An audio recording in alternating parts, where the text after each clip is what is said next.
Hey, we back, everybody. Welcome back to Conversations with Cogee. This is my third and final hour, and I hate to see it go because let me tell you something. I got some great people on the phone right now with me, man. These are my brothers in arms. Now, let me say this, everybody. Right now, I have 5 people on the phone right now. I got 4 exonerees, and I'm going to break it down to y'all. I got Mr. Richard Rosen, who's a retired professor who's definitely doing great and bringing great evidence forward, making sure that our exonerees are found not guilty, even though the court system says, no, they're guilty. And you know what? We got exoneree on here right now where there's no evidence to be found nowhere. Nothing has happened. But, you know, he's still kind of under the gun right now, and we can't get too much into his case.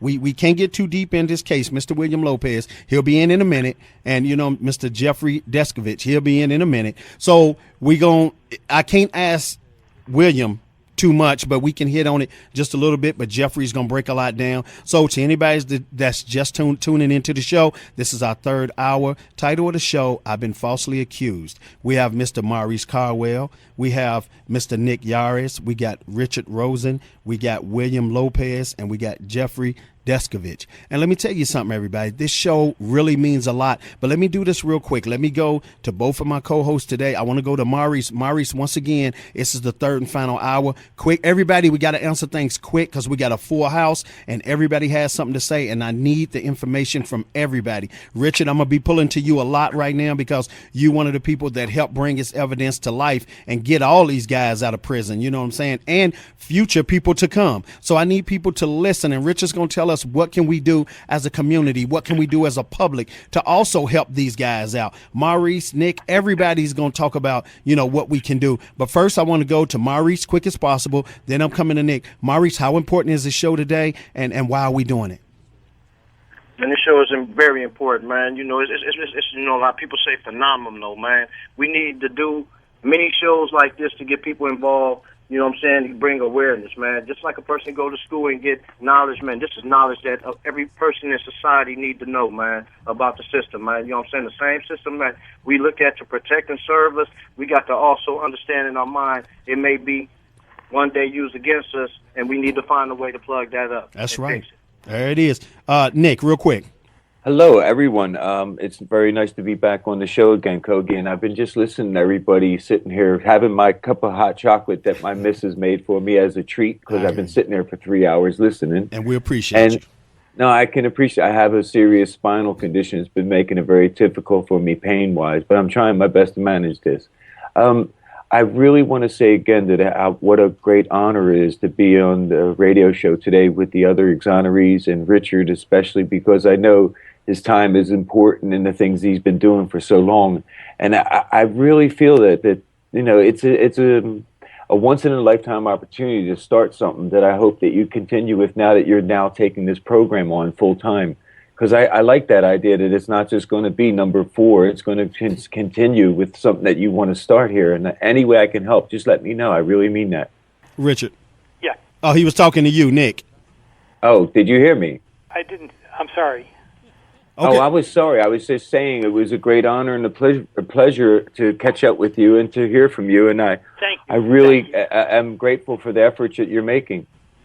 Good. I mean, I think there is a lot that all of us can do. I think that there are reforms that can be made in the system so that we convict fewer innocent people. I think we can improve our eyewitness identification procedures. I think both Nick and Maurice talked about the need for making sure that the prosecutors follow their ethical standards. That's right. I think we can require more transparency in the criminal justice system so that when prosecutors have evidence, they have to turn it over. We actually enacted some reforms in North Carolina that now require the prosecutors to turn over the entire police file to the defense. That's right. So that the sort of evidence in Maurice's case, I guess, where there was a witness that they had evidence that committed the crime that they hid, they can't do that here now unless they have to really cheat a lot more than they did in the past. Okay. Those are things we can change. And then the other thing we can do is we can give support to those around the country who are working to free the innocent people. That's right. The Innocence Projects, there's almost every state now has an Innocence Project, usually housed at a law school. And we can give support, we can give financial support, we can spend our time with these projects. We can work with them. We can help publicize the exonerations, because nothing has an impact more than somebody like Maurice or Nick, who have spent time in prison, and when people see them and hear their stories, that's what changes things. That's right. You're definitely right about that. Now, you know what? You definitely hit that on the nose, Richard. And I want everybody, like I said, to get your pen and your paper in this hour, because this is going to get deep. We got two other guys that'll be in just a second. I'm going to get them in. But let me tell you something. This is going to happen to somebody down the line, whether it might be a friend, family member. You never know. You will hear about it, or you might go through it with a family member or friend. But with this great information that we're giving you, you can jump on top of the situation right now. Like, Maurice and Nick, and a lot of these other guys, they didn't have the knowledge to jump on it right then and know, oh man, it can be like a wild cat. This thing can get out of hand, and I can be here a while. Now, these guys are coming to say, hey, you know what? Look at it like this. If you go through this is the first thing you need to do. Contact your attorney, tell your attorney. And you know what? I'm going to ask another question real quick to Maurice. I need you and Nick to do this. Y'all got to answer this real quick for me. How important is it to be your own lawyer as well as your lawyer, and stop believing that your lawyer has to say everything and you're not entitled to represent yourself along with him? Maurice, real quick. It means so much, man, because I got cats that's in the prison, man, that's right now, and they get at me, man, and they tell me, they wanted me to do this, get at a lawyer. Man, you got the first, your case better than any other lawyer that you're trying to get interested in your case. You put your groundwork down, and then you reach out to lawyers, you know what I'm saying, to the media, you know what I'm saying? So it's very important that you, first and foremost, put your own case together, you know what I'm saying, from the beginning to the start. There it is. Nick, real quick. Hello. I really just want to follow on what Maurice is saying. It's very difficult to understand how much this affects all of us. And it's really hard on a lot of people to grasp this, isn't it? I mean, there's so many that have been listening over the last 2 hours who probably are just wondering, how in the hell does this keep going on? That's right. I mean, hey, this is like a flowing river with no end, but we got to clog it up some kind of way. Richard, I want to come to you right now. How important is it to fight your own case and get your own groundwork going before you go to attorney as well? Well, I mean, a lot of times you don't have much choice, because a lot of times you're locked up before you can do anything. That's right. And you've got the attorney the next day. But what is important is that you continue, if you are innocent, that you continue to say that, to fight it, to write the letters. I assume, Nick, you wrote letters day and night. Maurice, you wrote letters day and night. Mm-hmm. You were not waiting for somebody to come swoop in and do it. Right. I will tell you, in my case, my client who was exonerated from DNA evidence, he was the one who wrote me and said, hey, I just heard about this DNA stuff. We should do that. You're right about that. You're definitely right. I went to prison, like Maurice or other prisoners go through. We're not like trained lawyers. We go in whatever education process we had at that level. Unfortunately, I had about an 8th grade level of education. So I was really hard pressed to understand things because I had dyslexia, and I had to overcome a lot of difficulties to educate myself, just to compose letters that my lawyers could understand, let alone fight for myself early on. Right. So then I was saddled at one point with a very difficult lawyer who believed I was guilty. So I had to educate myself enough to fight my way through that experience, only to end up with one of the best lawyers in America, Peter Goldberger, from Ardmore, Pennsylvania, a former professor of law at Villanova University, who was very instrumental in having me stay alive long enough for DNA to develop well enough to use the science to save my life. It's a strange thing, but at one point I had to actually try and slow down just a bit to let DNA catch up in its technology to save me, which Richard would understand, because there's so many times things are so preciously timed within our court system that don't follow through, and it costs people eons. That's right. And that's the devastation of it. Oh, that's right. I didn't have no education and no knowledge to wrongful conviction. I always knew about and was educated and knew about, if you do a crime, you do time.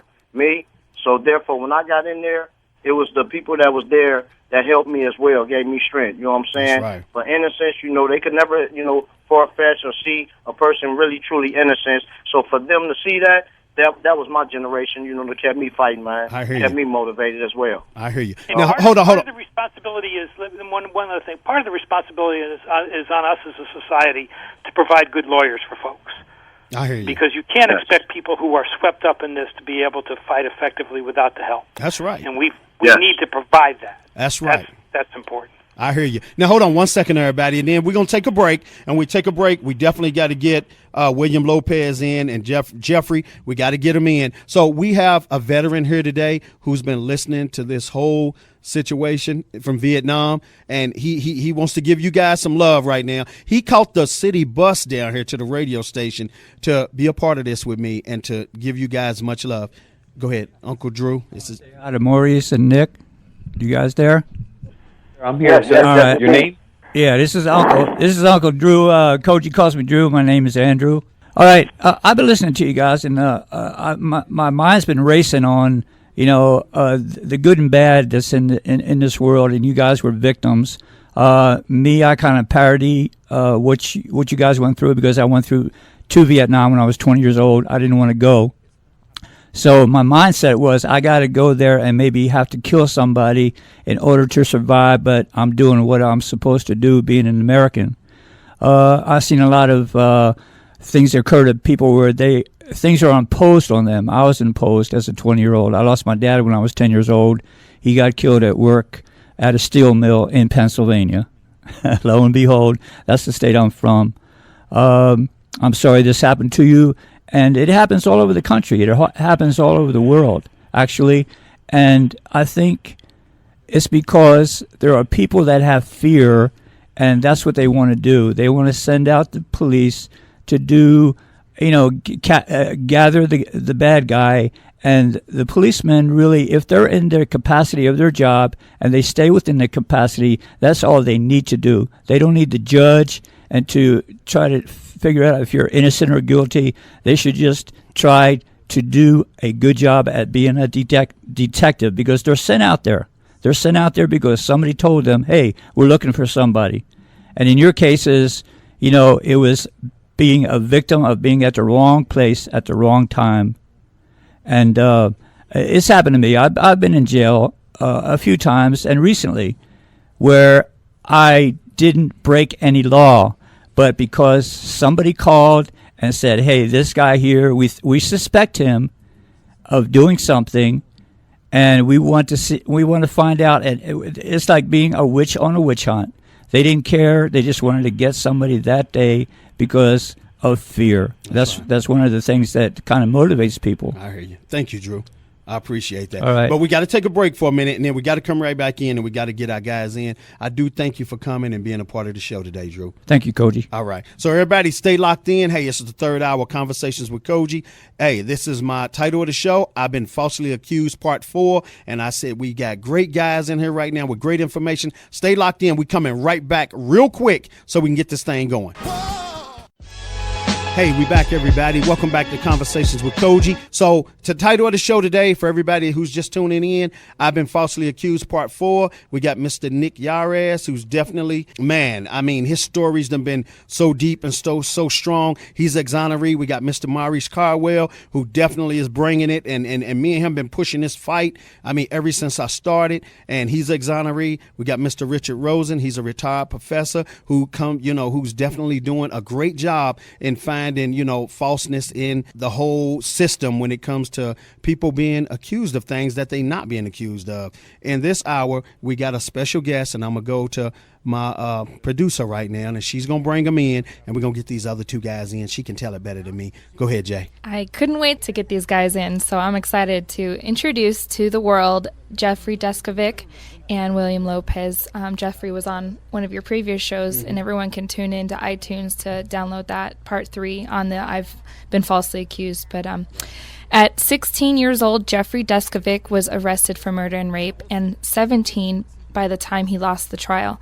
His wrongful conviction, which took place despite a negative DNA test, was caused by a coerced false confession, prosecutorial misconduct, and fraud by the medical examiner, and an inept public defender. He lost all 7 of his appeals and was turned down for parole. Ultimately, Jeffrey was cleared because further DNA testing not affirmed his innocence, but also identified the actual perpetrator, whose DNA was in the DNA database because left free while he was wrongfully incarcerated, killed another victim 3.5 years later. Since his release, Jeffrey had become an advocate determined to try to prevent others from experiencing what happened to him.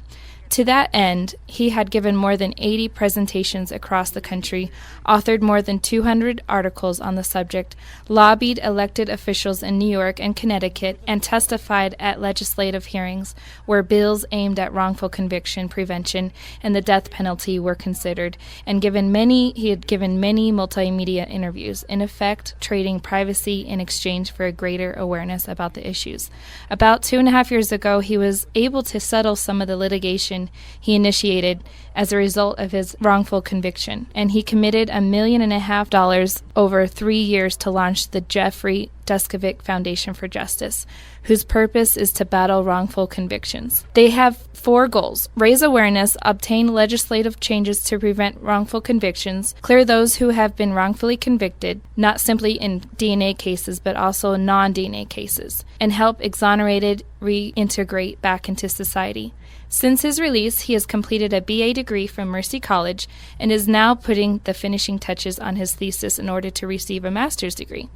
The foundation is making a difference. They assisted a recent exoneree, William Lopez, by finding additional evidence of his innocence, as well as using their connection in the Dominican Republic to line up a reputable, well-equipped, and bilingual firm to find a key witness, and then assist William's lawyers in obtaining a sworn statement from him. This witness ultimately testified via Skype in a post-conviction proceeding which culminated in Lopez's wrongful conviction being overturned. We want to welcome Jeffrey Deskovic and William Lopez. I want to welcome both of you guys to the show today. How y'all doing, guys? I'm great. Thanks for having us on. I appreciate it. Great, Cogee. How you doing, brother? Thank you for having us, Cogee. It's my pleasure. I appreciate you guys. You know, I left y'all on for a minute because I wanted y'all to hear the flow and y'all to see which direction the show is going. What do you think about Maurice Caldwell, Nick Yarris, and Richard Rosen? What do you think about these 3 guys? Y'all been listening to the flow. What do y'all think about the conversation? Well, you have to respect anybody who's been through wrongful imprisonment. You know, you may not have known them personally or been in the same prison that they were in the same state, but for the most part, everything's kind of par for course. And, you know, I always tip off particular respect to death row exonerees because that's a notch above just simply being wrongfully imprisoned, in my opinion. I hear you. William? Yes, Cogee. I feel strongly about what your guests, Nick, Maurice, and Richard, were all 3 talking about. They're right on point, I believe, with most of the important aspects of our system and why we are having so many wrongful convictions. I think they're really right on point with what they was touching on. Right. You know, Cogee, one of the questions that you had asked your earlier guests was concrete suggestions of, you know, how people can get involved. You know, average citizens can, you know, become not only aware of wrongful convictions, but what things that they can do. What I'd like to add to that is, you know, my foundation, we recently put technology in place where people can join our mobile community, in which they can, if they text the word Deskovic, DESKOVIC, to 50555, they'll be opting into receiving text message alerts, advocacy work. So if I'm doing a presentation somewhere, if there's a TV or radio interview, just general announcements on things the foundation is up to in terms of advocacy work and advocacy work that I'm engaged in also. That would be a tremendous help, because then we'll have the ability not only to relay information in a very quick and easy and free method, but also it'll give us the ability to mobilize and organize. Okay. I hear you. You know what? You just said something a minute ago that just sparked something in my head. Now, I want to go around the board on this one, and if all y'all can answer it very quickly, this would help, because everybody's going to have a different opinion. So what I want to do, I want to go to Maurice Caldwell first, and I want to ask this question.